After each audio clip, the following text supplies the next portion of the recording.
काढारा काढो कढनि था अचो अचो त तव्हांजे भाग खे वधायूं अचो अचो असां तव्हांजी जनम जी बाह खे विसायूं अरे चिब तूं चुत धोई न सघे मुला काढारे कढण वारा टिबड़े पटण वारा आमिल मौलाना आमिल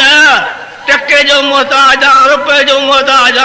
तू माण्हुनि खे लखनि जा दिलासा ॾेई पंहिंजा पेट भरे काथों सोन कढे थो काथों चांदी फोड़े थो काथों पैसा फोड़े थो पेट पंहिंजा भरे थो तो रुॻी दुकानदारी कई आहे ख़ुदा जे वास्ते इन्हनि आमिल खां भॼो परे कुझु न आहे जे आहे त ख़ुदा जे क़ुर में